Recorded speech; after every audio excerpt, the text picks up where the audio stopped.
C'est dimanche à Moscou et je vais aujourd'hui rencontrer une cliente qui nous fait l'honneur d'être là et avec qui je vais aller passer la journée et lui faire découvrir une partie méconnue de la capitale russe, sa dimension artistique, et on va visiter une galerie de peinture, une galerie où expose un couple de Russes et le mari est francophone.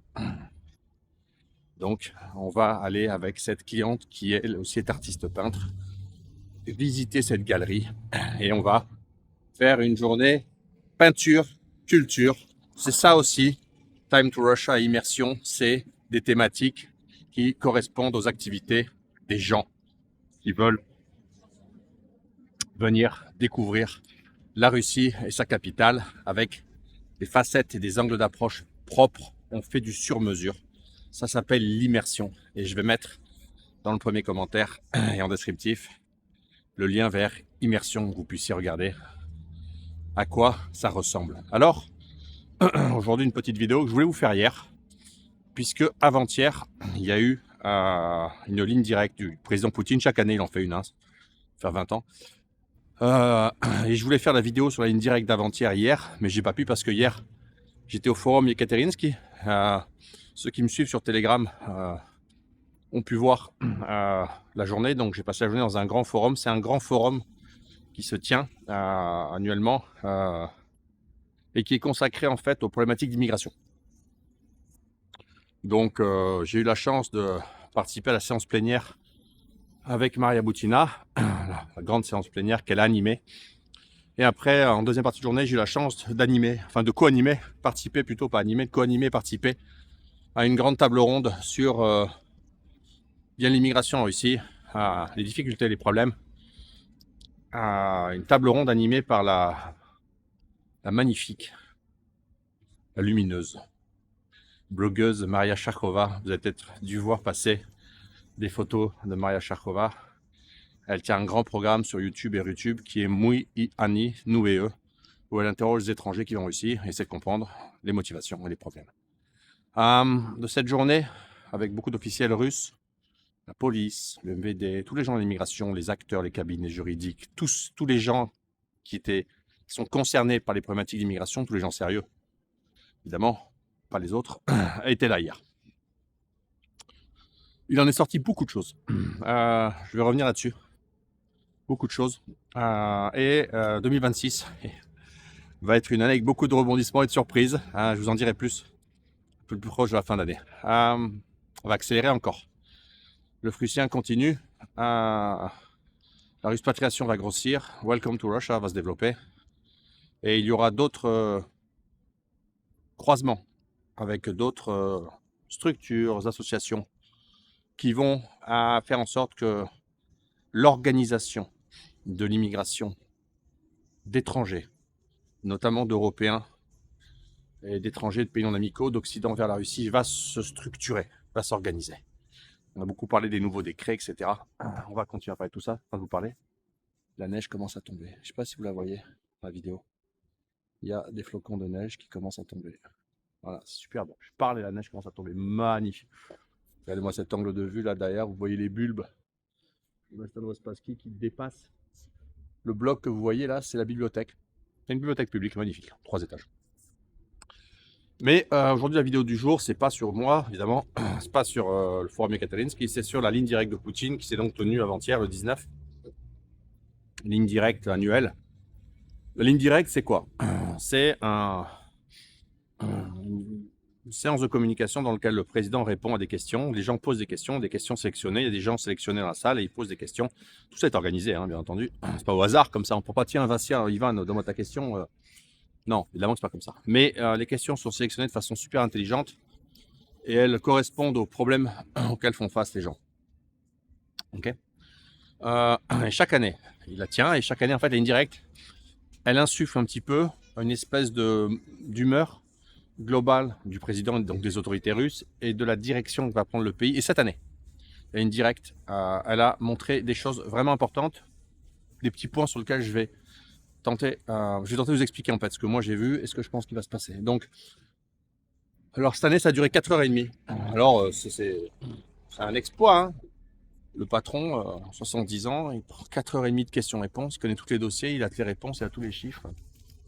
C'est invraisemblable. C'est pas un... Oh oui, qui veut parler. Donc, il y a des questions dures qui ont été posées. On a vu des gens, des femmes, hein, parler, dire voilà, j'ai pas d'argent, je peux pas faire d'enfant, voilà, mon mari est mort il y a 1 an, début 2024, 2 ans même, j'ai toujours pas touché l'argent, blablabla. Des trucs terribles, hein, des blocages administratifs, des blocages. Donc, vraiment des questions pièges, des questions dures. Hein. Tiens, il y a des budgets alloués, l'usine n'a pas été construite. Vraiment, des questions, évidemment, elles sont préparées. Ben oui, mais elles mettent le doigt sur les sujets compliqués. On n'a pas ça en France. Parce qu'en France, Macron, il fait une séance de 4h30 de questions-réponses avec les Français où on lui pose que des questions emmerdantes. Ben non. Mais non. Non, en Russie, oui. Indice démocratique, voilà. Bref, qu'est-ce que moi j'ai vu qui va se passer? Alors, regardez, avant que je commence, ça, ce bâtiment-là, c'est l'ancienne prison de Taganka. Taganka, c'est mon quartier. Ça, c'est l'ancienne prison. Savoir que là, derrière, il y a des bâtiments de 5 étages. Vous en voyez la tête, ils sont plusieurs comme ça. Et ces bâtiments, c'était l'ancienne zone où on fusillait les gens. C'est pratique parce qu'ils sortaient de la prison comme ça et hop, on allait fusiller là-bas. Grandeur du communisme. Donc, c'était vraiment... Taganka, c'est une zone très particulière. C'était une zone de la mafia très forte dans les années 90. L'autre jour, je prends un taxi. Il me dit, ah là-bas, avant, il y avait ça ici. Je dis, vous connaissez bien le quartier. Il me dit, ah ouais, j'étais dans la bande machin ici. Enfin, j'étais du... Alors, lui, il était la ligne bleue, là, je sais plus quoi, il était de... Je sais plus quel groupe. Il me dit, on venait ici, on se fritait avec les mecs. Il m'a expliqué comment ça marchait. C'est super intéressant. Taganskaya, c'est vraiment un quartier avec beaucoup de facettes historiques. Il y a même une chanson d'un groupe de rock très connu, Lyubé, en l'honneur, en l'hommage à la station de métro Taganskaya. Statia Taganskaya. Faudrait écouter ça, Lyubé. Voilà, donc la ligne directe, je reprends, je suis dispersé aujourd'hui. Ah, c'est dimanche, hein, j'en ai marre. Je travaille tout le temps. Vous savez savoir que le Frucien, il arrête le 30 au soir, la journée de travail. Le 31, je fais une vidéo le matin. Et après, mon premier rendez-vous, c'est le 3 au matin. Ouais, je pense que 2026, je vais la terminer sur les rotules. Décembre 2026, ça va être l'objectif, je serai pas à la retraite. Je plaque tout. Décembre 2026, je plaque tout, je pars à la retraite. Chiche. Et non. Donc, ligne directe de Poutine. Cette année, il s'est passé quelque chose. Il en est sorti des choses. Déjà, le ton. Il est sorti un ton rassurant, paternaliste. Le pouvoir russe, la figure centrale du pouvoir russe, qui est le président, c'est vraiment placé j'allais dire en positivement, mais ça, la comparaison va pas faire plaisir, mais en petit père des peuples, en soutien aux gens. Vraiment, l'État rassurant. Et en fait, la notion de stabilité dont on parle tant en Russie et dont je vous ai tant parlé sur certaines vidéos qui laissaient penser à beaucoup de gens, oui, mais la stabilité... Non, c'est pas stabilité, ça veut pas dire sur place. Ça veut dire pas de révolution, ça veut dire écosystème maîtrisé, compris par les gens, dans lequel ils peuvent évoluer et vivre. Et cette notion de stabilité, elle est ressortie de la ligne directe énormément parce que l'État s'est placé vraiment en garant d'une certaine stabilité. Et le message a été clair du président, je pense, Poutine au peuple russe. Et je pense que le peuple a bien compris. Il y a eu plus de 2,5 millions de questions. Imaginez, hein. Donc, ce qui sort, c'est que, ouais, on a des problèmes, des difficultés. L'économie a grossi, elle a ralenti, il y a un ralentissement un peu brusque. Il y a des problèmes sociaux. Il y a des difficultés. On est en guerre, il y a des morts. On a des sanctions sur la gueule. Et en fait, mais l'État est là. L'État est fort. L'État sera toujours là. Et l'État protégera toujours les gens. Et donc, il y a une forte dimension sur le social, sur des aides par-ci, par-là, avec les catégories qu'on connaît, qui sont des catégories, les gens qui combattent, voilà, les immeubles de Taganskaya, les gens qui combattent, stalinien, les gens, les mères seules, les veuves, les jeunes femmes, les jeunes mamans. Il y a des catégories comme ça déterminées par l'État. Dans la société russe, ce sont des catégories qui ont un soutien social. Alors c'est maigre, hein, la Russie n'est pas un État social, mais ça a le mérite d'exister. Et puis surtout en Russie, on aide les Russes, on aide les citoyens en fait. Pas les étrangers. Pas vous. les ressortissants de pays non amicaux. Arrêtez avec les histoires de l'aide sociale, du machin. Ikeleve, comme on dit en monokutuba en congolais. Ikeleve, y a pas.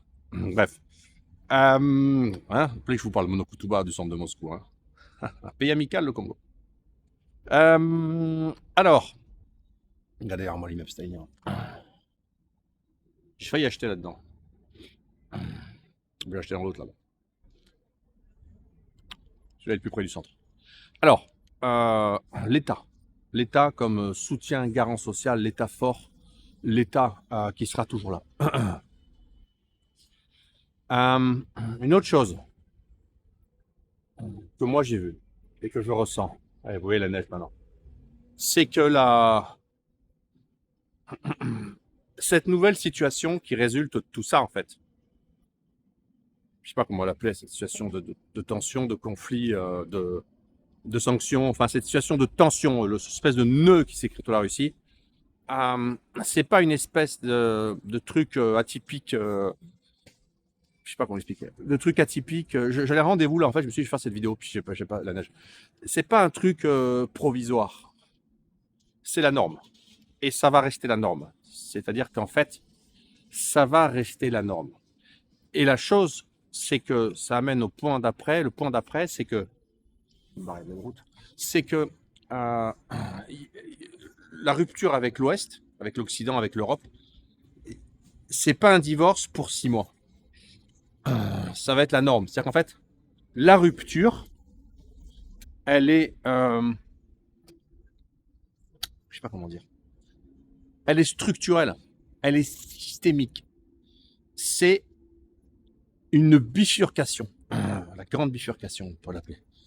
La grande bifurcation russe. C'est-à-dire qu'en fait, le voyage européen de la Russie historique dure depuis Pierre le Grand, qui a commencé avec Pierre le Grand, du XVIIe siècle, hein. Saint-Pétersbourg, Petrozavodsk, tout ça s'arrête. Cet incroyable mouvement historique de la Russie vers l'Europe s'arrête. S'arrête, et pour l'instant pour toujours. Il s'arrête parce que la rupture est profonde, elle est structurelle, elle est systémique, elle est civilisationnelle, elle est profonde. C'est-à-dire que ça, c'est quelque chose qu'il faut comprendre, hein, quand on est européen, comme ici. La Russie va se déseuropéaniser, va se désoccidentaliser dans un sens, mais sans doute se rapprocher de l'Amérique pour des raisons non pas civilisationnelles, mais pragmatiques, économiques et géopolitiques. Enfin, tant qu'il y a Trump. Parce qu'après, si la machine démocrate arrive à reprendre le pouvoir, on verra ce qui se passe. Mais avec l'Europe, c'est une rupture profonde, diplomatique. Et donc la Russie va changer. Elle change déjà, j'en ai déjà parlé, mais elle va encore plus changer. C'est vraiment quelque chose d'important.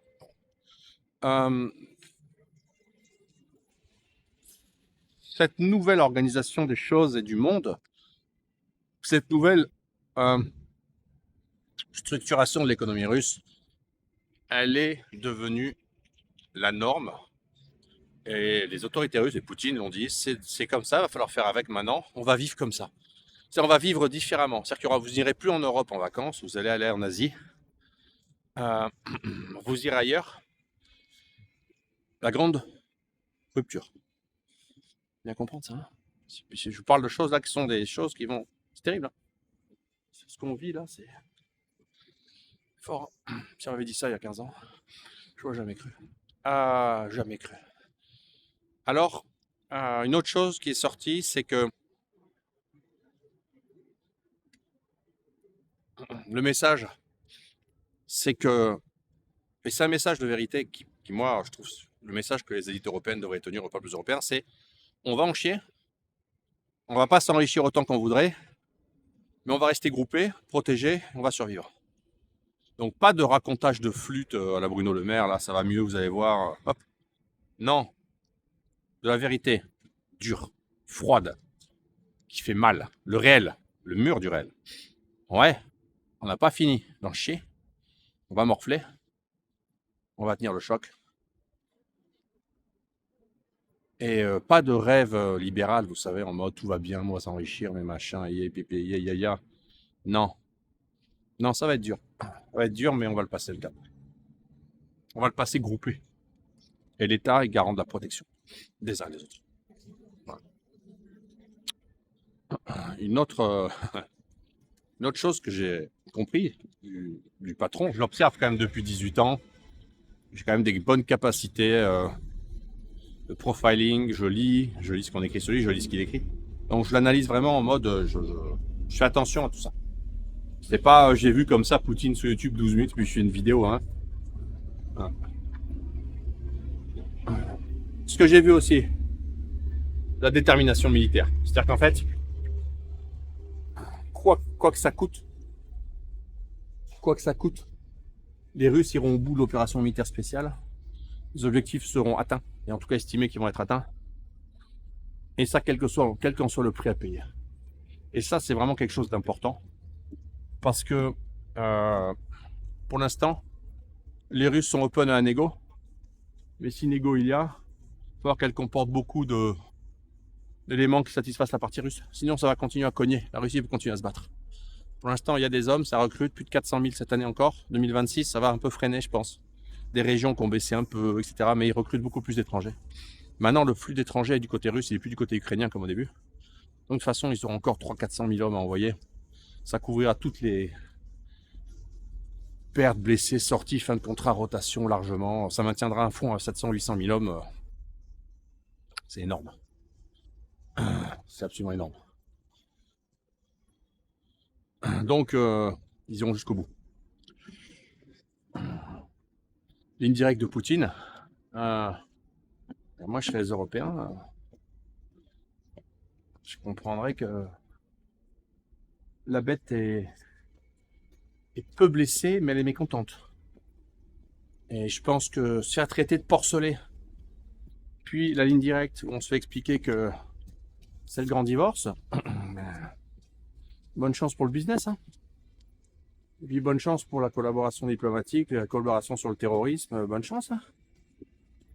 Ouais, pas bon tout ça. Ils ont déconné les Européens. Hein.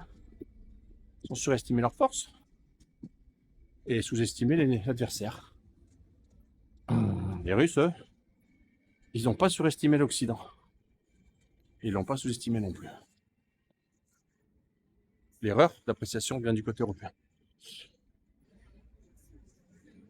Et en plus, les Occidentaux vont se scinder en deux, Américains et Européens.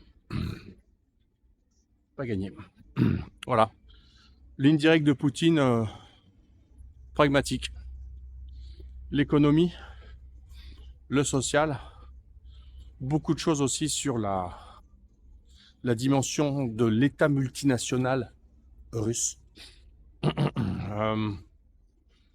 Beaucoup de promotion, la dimension pluriethnique, pluriculturelle, civilisationnelle, d'État, civilisation de la Russie. Et puis finir, il y a toujours des petits détails. Les petits détails, c'est les messages qu'on fait afficher au fond sur le panneau que tout le monde peut voir. Par exemple, comment faire pour que la Russie redevienne un empire? Par exemple, bonjour, c'est Vladimir, je suis à Kiev, je voudrais me rendre, mais Ursula me laisse pas. C'est Vladimir Z de Kiev. Suivez mon regard. Choses comme ça. Des messages qui laissent penser que les Russes font beaucoup d'humour et que le conflit va continuer. Et mon impression, c'est que ça va déborder sur 2026. On n'est pas sorti de ce truc. Les Européens vont se lancer là-dedans. Et plusieurs dernières ressources. Et l'Europe ressortira affaiblie. On a eu un premier affaiblissement diplomatique très fort là. En voyant que y a des pays qui n'ont pas voulu cautionner et finalement, blablabla. Regardez ça. C'est une école qui est en train d'être entièrement refaite pour la rentrée et c'est mon bureau de vote. Parce que finalement, blabla, mais on n'a pas saisi l'argent russe. Les Belges ont gagné, la Belgique a gagné contre toute l'Union Européenne, c'est fort ça, ils sont forts ces Belges. Moi, le Belgien, on va l'appeler on les a fait les Belgiens. Les Prussiens, on va passer aux Belgiens, je vais faire une chaîne pour les Belgiens. Et puis ben, la Hongrie, la Slovaquie aussi. Je suis désolé, j'ai un appel. Voilà. La Hongrie, la Slovaquie, etc. Il y a un tas de pays qui ont montré en désaccord. République tchèque, Bulgarie, Malte. C'est en train de tourner camembert leur truc là. La sortie de tout ça, c'est une Europe non pas renforcée pour s'être émancipée du joug américain, c'est une Europe affaiblie qui sera affaiblie par sa défaite en Ukraine. Voilà, un peu ma prévision de la journée. C'est une prévision sous la neige faite comme ça un dimanche matin. C'est tout pour aujourd'hui. Abonnez-vous à cette chaîne. Consultez Immersion, venez voir comment c'est la Russie. Venez vous faire une idée. Et puis moi, je vous dis à très bientôt pour une nouvelle vidéo sur la chaîne du avant toute chose. Vous abonnez, vous likez et vous partagez cette vidéo à vos proches. Et comme ça, eh ben, ils apprendront des choses et ils découvriront le Prussien. Et Moscou, à quoi ça ressemble les rues de Moscou. Voilà, vous voyez, c'est propre. C'est sûr, je parle français, pas un regard de travers. En quelque sorte, une démocratie verticale, comme on voudrait bien qu'il y en ait un peu plus dans les pays de l'Union européenne. À bientôt.